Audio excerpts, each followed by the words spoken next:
السلام علیکم ورحمۃ اللہ وبرکاتہ۔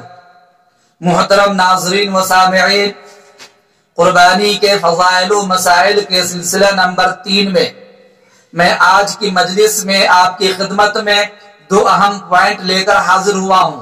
نمبر 1، قربانی کس پر واجب ہے، یعنی قربانی واجب ہونے کی شرطیں کیا ہے۔ نمبر 2، قربانی کا نصاب کیا ہے، یعنی کتنی مالیت کا مالک ہونے کی صورت میں قربانی واجب ہو جاتی ہے۔ آج ہمارے معاشرہ میں بڑی لاپرواہی برتی جا رہی ہے۔ صاحب نصاب ہونے کے باوجود اور قربانی کے وجوب کی شرطیں پائی جانے کے باوجود لوگ قربانی نہیں کرتے۔ خاص طور پر دیہات کے لوگ نہ تو مسائل معلوم کرتے ہیں اور نہ ہی قربانی کرنے کی کوشش کرتے ہیں۔ میں نے آج کی اس ویڈیو میں انہی کے لیے یہ 2 اہم پوائنٹ جمع کیے تاکہ وہ غور سے سنیں۔ میرے بھائیوں، جن لوگوں نے اب تک چینل کو سبسکرائب نہیں کیا، انہیں چاہیے کہ چینل کو سبسکرائب کر لیں اور لائک کریں، بیل آئیکن کو ضرور دبائیں، ویڈیو کو ضرور دیکھنے کی کوشش کریں تاکہ آپ تک روزمرہ ویڈیو پہنچ سکے۔ پوائنٹ نمبر 1، قربانی کس پر واجب ہے۔ یاد رہے، قربانی ہر اس شخص پر واجب ہے جو مسلمان ہو، آزاد ہو، مقیم ہو اور قربانی کی ایام میں بقدر نصاب مال کا مالک ہو۔ ایسے مرد پر اور ایسی عورت پر قربانی کرنا واجب ہے۔ لہذا کافر پر قربانی واجب نہیں، اس لیے کہ قربانی عبادت ہے اور کافر عبادت کی اہلیت نہیں رکھتا۔ غلام پر قربانی واجب نہیں کیونکہ وہ مال کا مالک نہیں ہوتا۔ اسی طریقہ سے مسافر پر قربانی کرنا واجب نہیں کیونکہ مسافر کے لیے اسباب قربانی کا انتظام کرنا انتہائی دشوار ہوتا ہے۔ اسی طرح غریب آدمی پر قربانی واجب نہیں کیونکہ قربانی کا تعلق صاحب وسعت سے ہے۔ حضور نے فرمایا، من کان لہ سعۃ ولم یضحی فلا یقربن مصلانا، کہ جو آدمی صاحب وسعت ہونے کے باوجود قربانی نہ کرے وہ ہماری عیدگاہ کے قریب بھی نہ آئے۔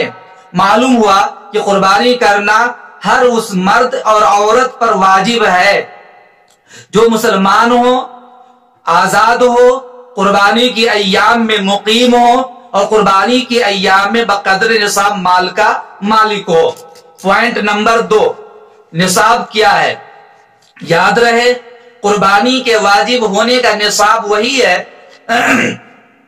جو کہ صدقہ فطر کے واجب ہونے کا نصاب ہے۔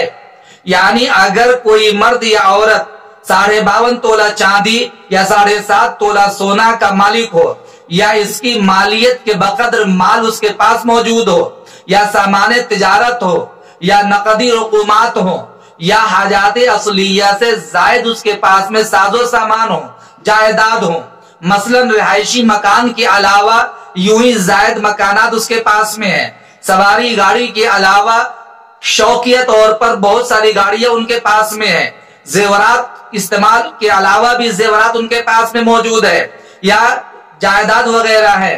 بہرکیف حاجات اصلیہ سے زائد اگر ہے تو وہ تمام کے تمام نصاب میں جوڑے جائیں گے۔ اسی طریقہ سے نصاب کے مال پر سال کا گزرنا ضروری نہیں، نامی ہونا بھی ضروری نہیں ہے، صرف نصاب کے بقدر ہونا ضروری ہے۔ لہذا اگر کوئی مسلمان مرد یا عورت قربانی کے دنوں میں 52.5 تولہ چاندی یا 7.5 تولہ سونا یا اس کی مالیت کے بقدر مال کا مالک ہے تو اس پر قربانی کرنا واجب ہے۔ قربانی نہ کرنے کی صورت میں وہ گنہگار ہوں گے۔ لہذا میں تمام لوگوں سے یہ اپیل کرتا ہوں کہ اگر آپ کے پاس میں نصاب ہے تو قربانی دل کھول کر کیجئے۔